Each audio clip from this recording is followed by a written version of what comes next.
আসসালামু আলাইকুম, কেমন আছেন সবাই? আমরা আলহামদুলিল্লাহ ভালো আছি। আর আমরা আজ সকালে নাস্তা করেই বের হয়ে পড়েছি। আজ আমরা যাচ্ছি গোল্ড মার্কেটে। দুবাই এসেছি আর গোল্ড মার্কেটে যাব না তা তো হয় না। দুবাইয়ে আসার প্ল্যান করার সাথে সাথেই আমি শাহের বাবাকে বলেছিলাম, গোল্ড আমি কিনি বা না কিনি, আমাকে গোল্ড মার্কেটটা একবার দেখিয়ে নিয়ে আসিও। আর আজ তাই সে তার কথা রাখার জন্য আমাকে দেখাতে নিয়ে যাচ্ছে দুবাইয়ের গোল্ড মার্কেট।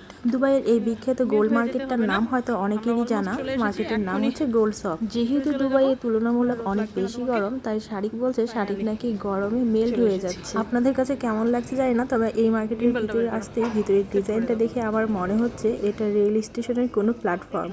আর সব পাশেতে দেখাই যাচ্ছে সবই গোল্ডের দোকান। কিছু কিছু দোকান তো মনে হচ্ছে এখনো খোলেনি। আমরা কোন দোকানটায় ঢুকবো আর কি কিনবো সেটা এখনো ঠিক করিনি। জাস্ট ঘুরে ঘুরে দেখছি যে এই দোকানগুলোতে কি কি আছে। মোটামুটি মনে হয় সব মেয়েদেরই গহনার প্রতি একটা অন্যরকম আকর্ষণ থাকে। সব বয়সে না হলেও কোনো একটা সময় গিয়ে তার ঠিকই এই গহনার প্রতি আগ্রহ বাড়ে। যদিও গোল্ডের প্রতি আমার খুব বেশি একটা আগ্রহ নেই, ছিল না। আর আমার তো মনে হয় সবার সব বিষয়ে আগ্রহ না থাকাই উচিত, সামর্থ্য বুঝে আগ্রহ করা উচিত। এরপরেও ভাবলাম না, এসে যেহেতু পড়েছি একটা দোকানে যাই আর গিয়ে দেখি, একটু দুই একটা হাতে পরে দেখি কেমন লাগে। শাহরুখকে বললাম ফোনটা হাতে নিয়ে একটু ভিডিও করিও।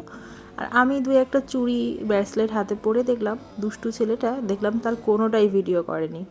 যাই হোক, এই দোকান থেকে বের হয়ে আমরা চলে আসলাম এই মার্কেটের সবচেয়ে আকর্ষণীয় যে জিনিসটা, সেটা হচ্ছে এখানে একটা বিশাল বড় রিং বানিয়ে রেখেছে, যেটা কার ফিঙ্গারে হবে জানি না। সবাই এটা ধরে ধরে ছবি তুলছে। আর এটা কিন্তু ওয়ার্ল্ড রেকর্ড করেছে বিশ্বের সবচেয়ে বড় ফিঙ্গার রিং বলে। এই শপের ভিতরটা থেকে একটু ঘুরে আসলাম। এই দোকানের ভিতরে তো দেখলাম যে একদম গোল্ডের ড্রেস পর্যন্ত বানিয়ে রেখেছে। জানি না এর কারা কেনে এগুলো, তবে আমার মনে হয় আমাদের মতন অনেক অনেক মানুষ প্রতিদিন এগুলো দেখার জন্যই শুধু আসে। এই মার্কেটের এই দোকানটার সামনেই ছিল সবচেয়ে বেশি ভিড়। দুবাইয়ের মানুষদের পক্ষে সম্ভব শুধুমাত্র ওয়ার্ল্ড রেকর্ড করার জন্য এত বড় একটা ফিঙ্গার রিং বানিয়ে রেখেছে, যেটা আদৌ কোনো মানুষের হাতে তো হবেই না, হতে পারে কোনো হাতির পায়ে। যাই হোক, আমরা এই গোল্ড মার্কেট থেকে বের হয়ে সামনে কিছু দোকান ছিল, ভাবলাম যে এখানে বরখা বা আবায়াগুলো দেখি পছন্দ হয় কিনা।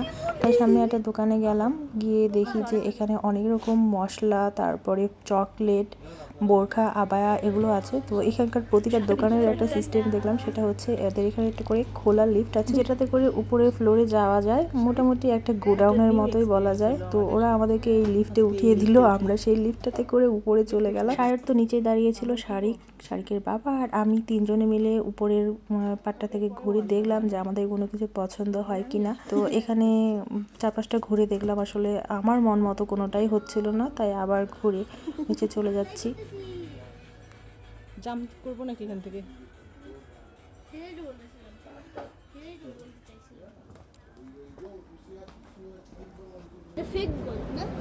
দু একটা দোকান দেখার পরে আমরা আবার ফিরে আসলাম সেই গোল্ড শপে। আর এবং দেখতেই পাচ্ছেন আগের থেকে কিন্তু এখন ভিড়টা আরও অনেক বেড়ে গেছে, কারণ দিনের যত সময় যেতে থাকে মানুষের গ্যাঞ্জাম ভিড় আরও বাড়তে থাকে। তো আমরা ভাবলাম যে আবায়াও তো পছন্দ হলো না, দু একটা সোভিনির কেনা যায় কিনা, তাই ঘুরে ঘুরে দেখছিলাম। শারের আবার এখানে একটা বুর্জ খলিফার রেপ্লিকা পছন্দ হয়েছে। এদিকে আমার খুব ইচ্ছা যে দুবাইয়ের লোকজন যেমন ড্রেস পরে সেই ড্রেসটাই ও কিনতে চায়। আর যেটা জানলাম যে ওই ড্রেসটাকে বলা হয় কেন্তুরা। গোল্ড শপ তো দেখা হলো, তার সাথে সাথে আশেপাশে কিন্তু অনেকগুলো সুভিনির শপ আছে, সেগুলো মোটামুটি আমরা ঘুরে ঘুরে দেখছিলাম। এখানে আরও একটা মজার জিনিস খেয়াল করলাম, সেটা হচ্ছে বাংলাদেশের দোকানদারদের মতো এখানকার দোকানদাররাও কিন্তু ডেকে ডেকে দোকানে নিয়ে যায় মানুষদের। আর পাশেও কিন্তু দেখা যাচ্ছে দোকানের বাইরেও অনেক জিনিসপত্র সাজিয়ে রেখেছে। এগুলো আসলে দোকানেরই জিনিসপত্র, বাইরে জাস্ট ডিসপ্লে করে রেখেছে।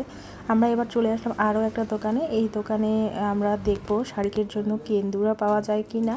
আর এখানে আছে অনেক অনেক রকমের শোপিস। শারিক তো বারবার বলছে যে সে কেন্দুরা নিবে, আর শায়র আবার এগুলো একটু নেড়ে চেড়ে দেখছে, মজা করছিল আর কি। আর এখানে অনেক সুন্দর সুন্দর কিছু পারফিউমের বোতল আছে। এখানে কিন্তু আপনি যে কোনো একটা পারফিউমের নাম বললে ওরা তৈরি করে দিতে পারে সেই পারফিউমটা। ওদের কাছে বিভিন্ন রকমের ফ্লেভার আছে। আমাকে দু একটা পারফিউম তৈরি করে দেখালো যে কোনটা পছন্দ হয়, এবং পারফিউমের নাম বলতে বললো, সেই রকম পারফিউমই তারা তৈরি করে দিচ্ছিল সেম।